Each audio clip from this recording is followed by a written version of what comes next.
Hello class, today's lesson is UI UX English.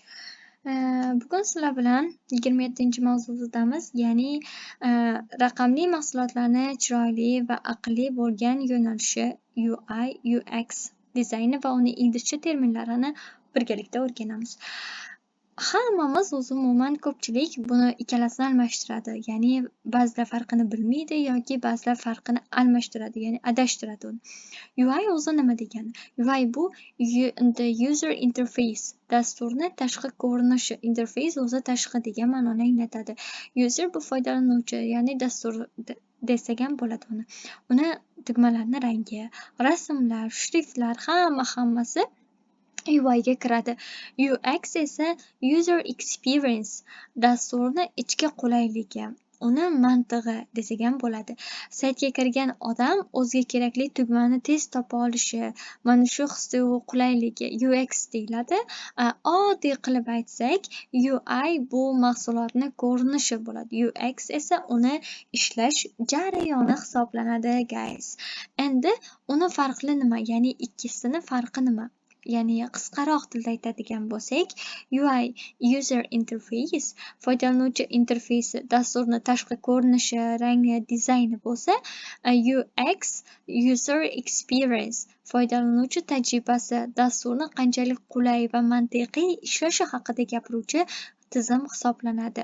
And the visual, bizda lug'atlar bor. Visual, it's mean the visual, ko'rinadigan degan ma'noni, usability, qulaylik, ishlatishga oson degan ma'nolarni anglatadi, guys. Layout and bottom. Layout, it means the elementlarni ekrandagi umumiy joylashuv sxemasi. Masalan, dizayn yaratishda birinchi navbatda layout chiziladi. Avvalgi darslarimizda aytganmiz, ya'ni layout nimaligini ko'rib chiqqanmiz. Bu obyektni ekrandagi umumiy ko'rinishi, ya'ni joylashuv maketi hisoblanadi. Bottom bu tugma, foydalanuvchi bosishi uchun mo'ljallangan UI elementi hisoblanadi. Dasturni eng faol qismlaridan biri bu bottom bo'ladi, ya'ni tugmalar. Masalan, buy now, hozir sotib olish yoki submit, yuborish tugmalari UI UX ingliz tilida tugmalarni o'lchami, rangi, ularni ekranda qanday tekstlanishi hammasi juda katta ahamiyatga ega. Endi bizdagi vocablar bor. Component bu qism, tarkibiy element degan ma'noni anglatadi.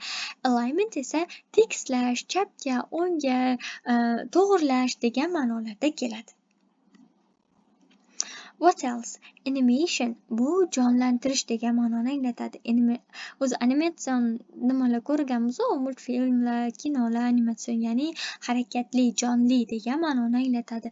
Ekrandagi elementlarni harakatlanishi va jonlanishi biz animation deb atamaymiz, ya'ni fade, asta-sekin yo'qolish, paydo bo'lishga kiradi. To slide, yonga, pastga siljish jarayoni slide qismi hisoblanadi. Endi sayt yoki ilova zerikarli bo'lmasligi uchun unga harakatlar kiritamiz. Masalan, slaydlarimizda bo'ladi qanaqadir rasmlar, nimalardir harakatga keladi, so'zlar harakatlanadi. Mana shu dasturlash va dizaynda animation deb ataladi. Masalan, sichqonchani tugma ustiga olib borsak, uni rangi silliq o'zgarishi yokida menyu yondan chiqib kelishi animatsiyaga misol bo'la oladi, guys. Ingliz tilida bizni sohamizda elementlarni sekin-asta ko'rinishi yokida yo'qolishiga fade deb ataymiz. Silliq burilishiga yoki surilishiga esa slide deb atarkanmiz. Endi prototype. Bu nima degani? Prototype degani dastlabki namuna degani. Ilk namuna. Biz masalan yangilashimiz mumkin, o'zgartirishimiz mumkin, lekin bu jarayonlarni ilk ko'rinishi prototype bo'ladi. Dastlabki namunasi, dastlabki ko'rinishi hisoblanadi. Ya'ni qanaqa? Dasturni kod yozishdan oldin tayyorlanadigan interaktiv, bosib ko'rsa bo'ladigan kliklanuvchi modeli bu prototype hisoblanadi. Dasturchilar masalan kod yozishga juda ko'p vaqt sarflaydida.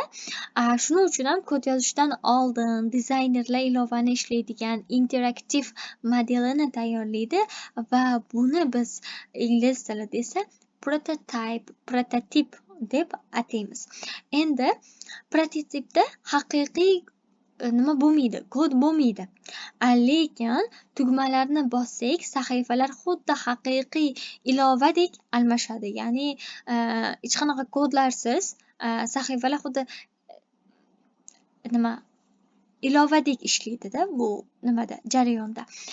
Endi bu bizga kod yozmasdan turib foydalanuvchidan fikr mulohaza, ya'ni feedback olish va dizayn xatolarini erta tuzatish imkonini berarkan.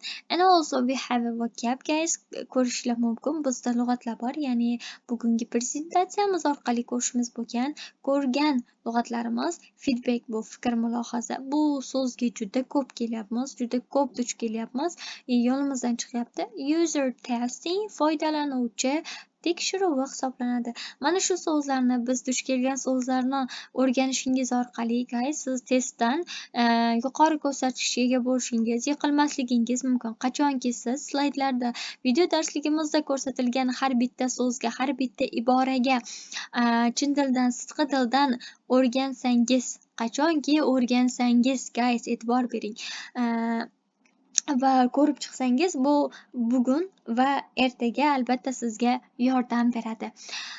Bugungi darsimiz shulardan iborat edi. Bugun sizlar bilan birga nima haqida UI and UX haqida gaplashdik. Uni vazifasi va ularni farqli tomonlari haqida gaplashdik. Thank you guys. Bye.